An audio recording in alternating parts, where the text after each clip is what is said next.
So we have just received a violation for disobey traffic control device, and officers note parking. Where is it? I'm sorry. It's parking on no parking sign. Driver was parked on the exit ramp for like about 10 minutes to take care of something. I wonder, disobey traffic control device for parking on an exit ramp. I'm getting ready to prepare a DataQ for that. How do I argue now?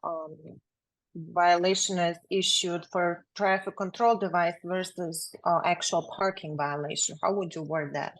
Right. Let me, I'm going to show you that in a second, but I got to look up something on my other screen. So give me a second. Okay. I think that's 5 points versus 1 point. That's why. It's 5 points versus 3 points. I believe it's 3. Isn't parking 3? I believe it's 1. Well, I'm going to check right here. Just give me a minute. Improperly parking, leaving on the roadway, I guess, something. I don't remember, but we already have that. So I just looked at that. Let's see. So 392.2 PK, unlawful parking and or leaving vehicle in the roadway is a 1 point violation. So you want to move it from 5 to 1. Yes. And they're both under 392.2, right? Both under 392.2, yes. So I'm going to show you this first, right? This is important. FMCSA regulations 392.2. What is 392.2? It's citing you under the feds for state law.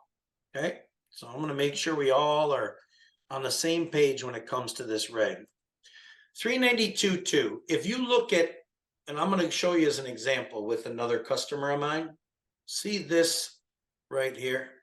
See how this is 392.2 LV, lane violation. 392.2 C, fair to obey traffic control device.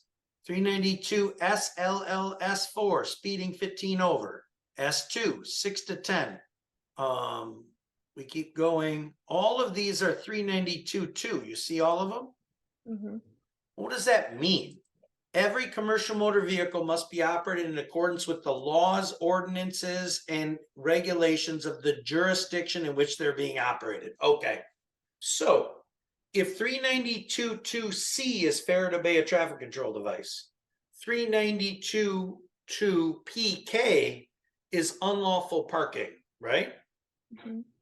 They would have to explain to you the state violation associated with fair to stop at a scale or obey traffic control device and the state violation for parking, right? If the state can write you up for fair to obey a traffic control device for a parking under their state law, then they're allowed to do 392.2 C. If they are not allowed to cite someone for parking under their state law as a fair to obey a traffic control device, then absolutely you could DataQ that. So here's how I would go about it, right? See how I'm copying this? Copy. Boom. Bear with me here. Word. On blank, we received the following violation, right?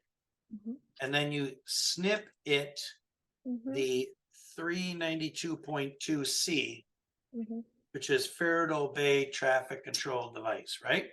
Then you say, we are requesting this 392.C ... be changed to 392.2 PK. We feel that 392.2 PK, it's unlawful parking, right? Parking is the more appropriate site under 392.2, right? If this request, okay, we'll say this. Did the officer note say it was parking?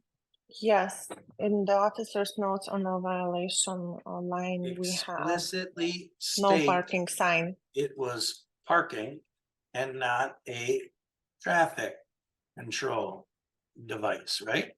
Mm-hmm. If denied, can you please provide the applicable state law reference in what state is it? Illinois, just a second. It is Tennessee.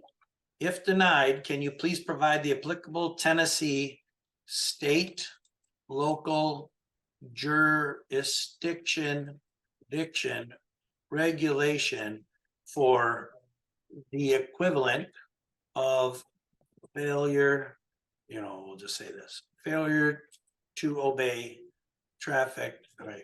Failure to obey traffic control device, right? Mm-hmm. Also, please provide the state law reference for illegal parking.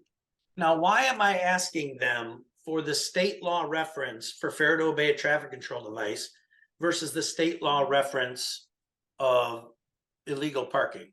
The reason we are requesting the state law reference is so we can properly analyze which violation should have been written under the laws, ordinances, and or regulations of your jurisdiction, right? Mm-hmm. So am I asking them to go look up in their laws and tell me what state law supports this site? Yes. Why am I doing that? Honestly, Sandra, it's for no different than what you did, which was impressive right here. Mhm. You know how you looked up 393.55D3, read it to support your position and copied it in here, right? Mhm. Mhm. They are not allowed to write us, bear with me, they are not allowed to write us for any 392.2 violation unless it is supported by some state or local ordinance jurisdiction, right? Mhm.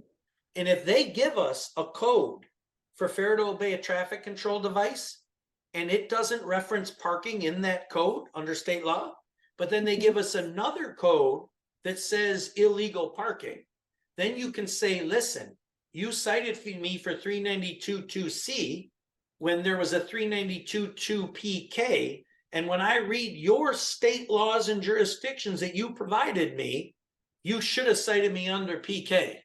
Now, here's the problem. Mhm. If you ask for the state law and it says, you cannot disobey any traffic control, right? Traffic control device that governs, right? Stoplights, right? Mhm. Yield, ...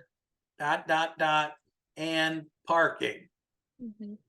If their state law says you cannot disobey a traffic control device that governs stoplights, yield signs, and parking, well, then their state law does support 392.2C, doesn't it? Yes. But we won't know that until we do this.